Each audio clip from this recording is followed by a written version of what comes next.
Students, I hope आप सबकी board exam की प्रिपरेशन अच्छी चल रही होगी। उसी को और बेटर करने के लिए आज हम कर रहे हैं क्लास 12 फिजिक्स के प्रीवियस ईयर एमसी क्वेश्चन, जो कि बेस्ड है हमारे चैप्टर करंट इलेक्ट्रिसिटी पे। तो आइए स्टार्ट करते हैं। क्वेश्चन फर्स्ट है आपका, resistivity of A given conductor depends upon temperature, length of conductor, area of cross section and shape of the conductor. हमें फाइंड आउट करना है रेजिस्टिविटी ऑफ गिवन कंडक्टर किस पे डिपेंड करती है। तो देखो, फर्स्ट क्वेश्चन है हमारा रेजिस्टिविटी। तो रेजिस्टेंस से पहले हमें पता होना चाहिए रेजिस्टेंस का फॉर्मूला क्या होता है। Resistance equal to M upon में N E square tau into में एल बाय ए। तो ये हमारा होता है रेजिस्टिविटी। इस फॉर्मूले को हम बोलते हैं रेजिस्टिविटी। तो it means R equal to होता है रो एल बाय ए। इसमें रेजिस्टिविटी का फॉर्मूला होता है हमारा M divide by N E square tau, where M आपके पास मास है और ई आपके पास क्या होता है चार्ज, जो कि क्या होता है दोनों ये कांस्टेंट क्वांटिटी होती है। तो इट मीन जो रेजिस्टिविटी है वो हमारे दो फैक्टर पे डिपेंड करती है। First one is number of free electron density per unit volume and next one is tau, and tau is the relaxation time. Resistivity हमारी इन दोनों फैक्टर पे डिपेंड करती है। अब हमसे पूछा जब टेम्परेचर को जब हम इंक्रीज करते हैं तो नंबर ऑफ फ्री इलेक्ट्रॉन होते हैं वो भी इंक्रीज हो जाते हैं।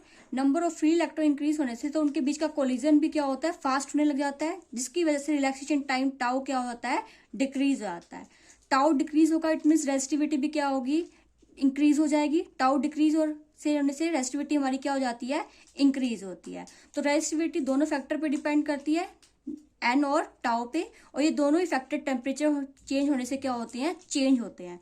तो इट मीन्स हमारे पास रेजिस्टिविटी गिवन कंडक्टर किस पर डिपेंड करती है टेम्परेचर पे। लेंथ एरिया और शेप पे डिपेंड नहीं करती।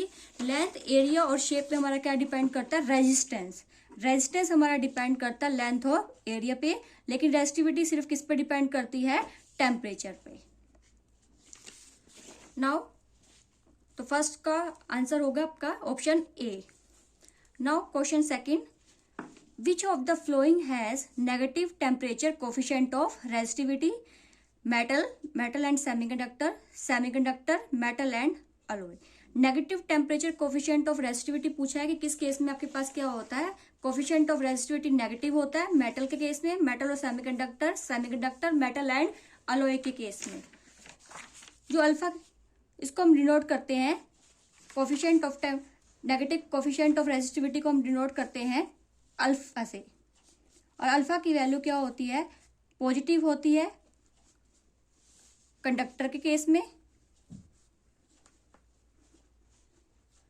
नेगेटिव होती है सेमीकंडक्टर के केस में,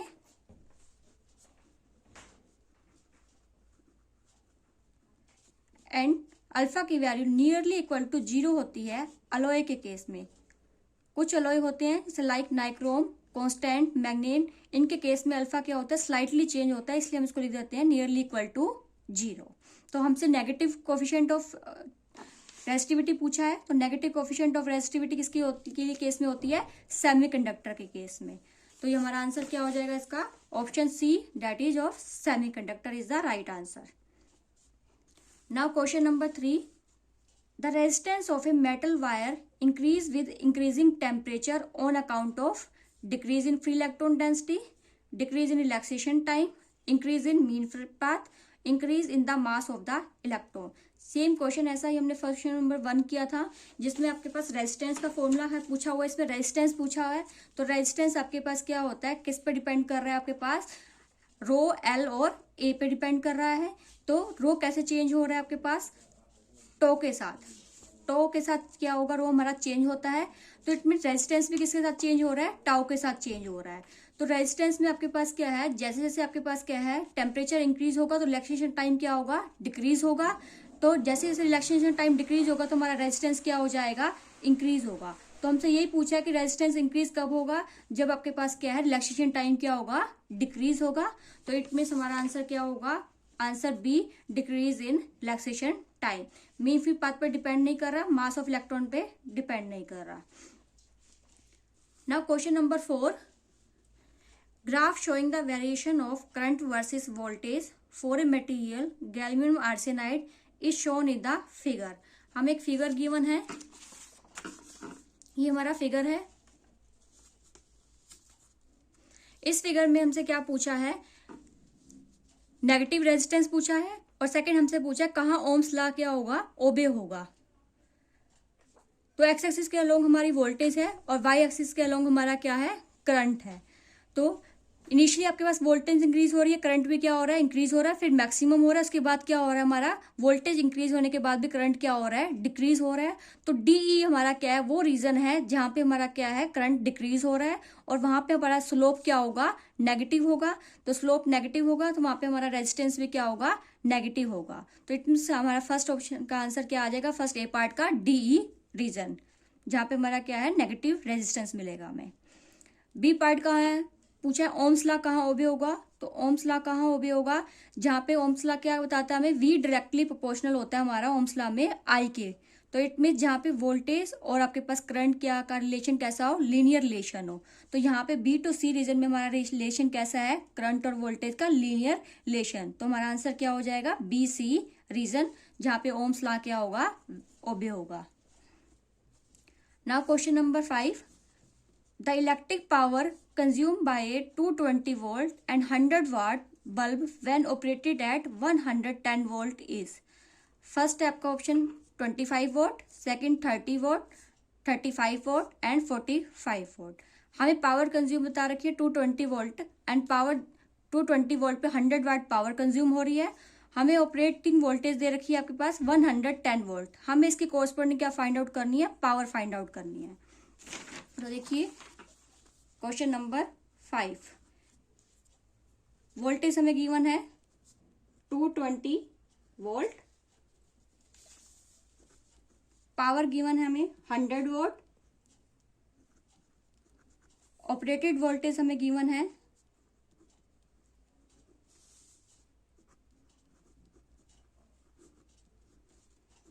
110 वोल्ट। हमें सबसे पहले फाइंड आउट करना है रेजिस्टेंस ऑफ बल्ब। उसका फॉर्मूला क्या है, वी स्केयर बाय पी।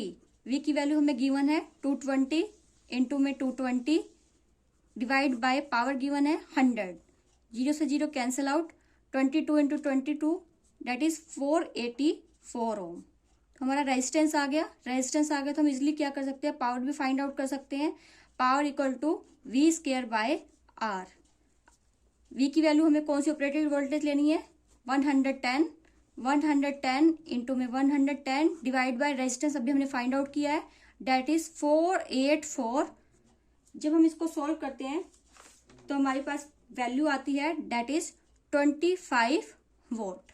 तो हमारा राइट आंसर है 25 वोट। चेक करते हैं ऑप्शन में, तो ऑप्शन नंबर हमारा फर्स्ट ही है, फिफ्थ का option number A that is 25 watt. Now question number 6, two resistor R1 and R2 of 4 ohm and 6 ohm are connected in parallel across a battery. The ratio of power dissipated in them P1 ratio P2 will be। R1 R2 resistance हमें given है, हमें P1 और P2 का ratio find out करना है। तो देखिए question number 6, R1 हमें गिवन है R1 equal to 4 ohm and R2 हमें गिवन है 6 ओम। पावर का formula again same, P1 equal to V square upon में R1 and P2 equal to V square upon में R2।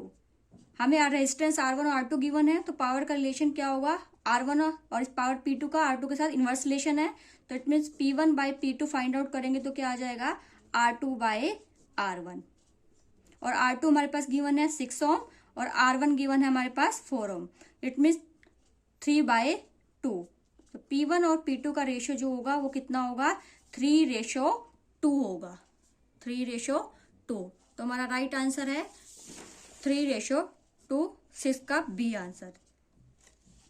Now question number 7, in a DC the direction of current inside the battery and outside the battery respectively are positive to negative terminal, negative to positive terminal, positive to negative terminal and positive to negative terminal, C negative to positive and positive to negative, D negative to positive and negative to positive terminal।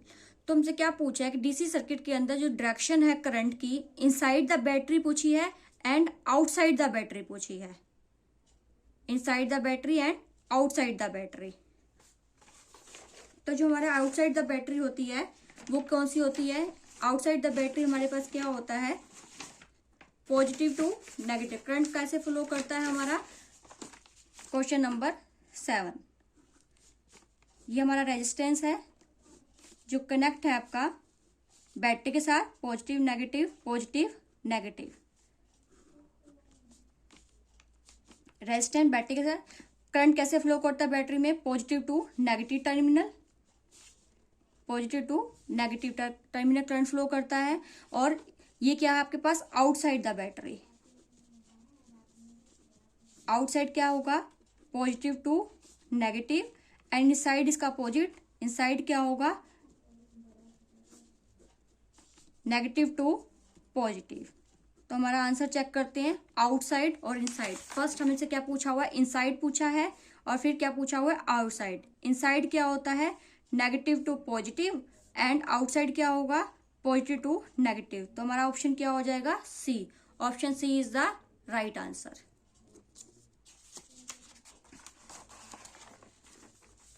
Now question number 8। A cell of internal resistance R connected across an external resistance R can supply maximum current when R is equal to R, R greater than R, R equal to R by 2 and R equal to 0। तो जो हमारा formula होता है question number 8, current I equal to E small r plus में capital R। अब ये current maximum कब होगा? जब हमारे R की वैल्यू क्या होगी? 0। जब R की वैल्यू 0 होगी तो I की वैल्यू क्या हो जाएगी? E by R। तो उस टाइम करंट क्या होगा? मैक्सिमम होगा। क्योंकि फर्स्ट ऑप्शन में R इक्वल टू R कर देंगे तो क्या हो जाएगा? 2R हो जाएगा, तो करंट डिक्रीज होगा। R ग्रेटर देन R होगा तब भी करंट क्या होगा? डिक्रीज होगा। तो हमारा राइट आंसर क्या है? Option D, that is R equal to 0। Now question number 9। The potential difference applied across a given conductor is double mobility of the electron in the current conductor, double, half, 4 time or remains unchanged। Potential difference applied across A given conductor हमारा क्या किया? Double कर दिया। तो mobility पूछी हुई है। Mobility का फॉर्मूला क्या होता है? मोबिलिटी होता है हमारा drift velocity per unit electric field. तो जो आपके पास मोबिलिटी होती है वो आपके पास पोटेंशियल डिफरेंस पर डिपेंड नहीं करती, तो इट मीन्स क्या रहेगा? Remains unchanged. तो क्वेश्चन नंबर 9 का आंसर हो जाएगा answer D. Question number 10। If N, E, tau and M have their usual meanings, then the resistance of a wire of length L and area cross section A is given by। ये हम already question 1 और 3 में कर चुके हैं कि resistance का जो फॉर्मूला होता है that is equal to M divide by N E square tau L into में A। That is the right option. तो चेक करते हैं कौन से में है। Option number C, ML by N E square tau A। Question number 10 का option हो जाएगा option C. Now question number 11। The ratio of current density and electric field is called। ratio of current density and electric field। Question number 11। Current density को हम denote करते हैं J से और electric field को हम डिनोट करते हैं E से। तो उन दोनों का जो रेशियो होता है उसको हम डिनोट करते हैं सिग्मा से, और सिग्मा को हम क्या बोलते हैं? That is called conductivity. तो इट मीन्स जो J बाई E का रेशियो होगा किसके इक्वल होगा? सिग्मा के, कंडक्टिविटी के। तो राइट आंसर हो जाएगा option B, that is conductivity। Now last question, question number 12। The potential difference of 200 volt is maintained across a conductor of resistance 100 ohm। The number of electron passing through it in 1 second is। तो हमें क्या given है? Potential difference given है, हमें resistance given है और हमें time भी गिवन है। तो हमें क्या फाइंड आउट करने हैं? एन की value, number of electron find out करने हैं हमें। तो क्वेश्चन नंबर 12 इट मीन्स हमें एन की वैल्यू क्या है? फाइंड आउट करनी है। तो उससे पहले हमें गिवन क्या है? वी गिवन है हमें और आर भी गिवन है। वी की वैल्यू जो हमें गिवन है वो है 200 और आर की वैल्यू गिवन है हमें 100। टाइम गिवन है हमें 1 सेकेंड का। तो सबसे पहले हमें क्या फाइंड आउट करना है, इसमें आई की वैल्यू फाइंड आउट करनी है। आई क्या होता है, वी बाय आर। वी की वैल्यू है 200 और आर की वैल्यू है आपके पास 100। वैल्यू आई की वैल्यू आ गई हमारे पास 2 ampere. Now we have to find Q, because इसमें हमें क्या फाइंड आउट करना है, N equal to Q by E होता है। ई हमें पता है चार्ज ऑफ इलेक्ट्रॉन। हमें क्या फाइंड आउट करना है, क्यू फाइंड आउट करना है। इस क्यू फाइंड आउट करने के लिए हमें पहले क्या फाइंड आउट करना था, आई की वैल्यू, वो हमने फाइंड आउट कर ली। Now Q equal to I into में टी। आई की वैल्यू अभी हमने फाइंड आउट करी है, डेट इज 2 एम्पियर। टी हमारा गिवन है 1 सेकेंड। तो क्यू की वैल्यू आ गई हमारे पास 2। इस क्यू की वैल्यू को हम यहाँ पुट कर देंगे तो हमारे पास क्या आ जाएगी, एन की वैल्यू आ जाएगी। तो एन की वैल्यू क्या होगी हमारे पास, Q divide by E. Q हमारे पास 2 है, ई की वैल्यू हमारे पास चार्ज ऑफ इलेक्ट्रॉन कितना होता है, डेट इज 1.6 इंटू 10 की पावर -19। इसको हम सोल्व करते हैं तो हमारी वैल्यू आती है 1.25 इंटू में 10 की power 19। This is the number of free electron. And हमारा ऑप्शन है, इसमें चेक करते हैं तो option number A. Option number A is the right answer, 1.25 into 10 की पावर 19। आई होप आपको ये सब वीडियो अच्छा लगा होगा। तो इसके लिए आपको वीडियो अच्छा लगा है तो उसके लिए like share and subscribe my channel. Thank you everyone.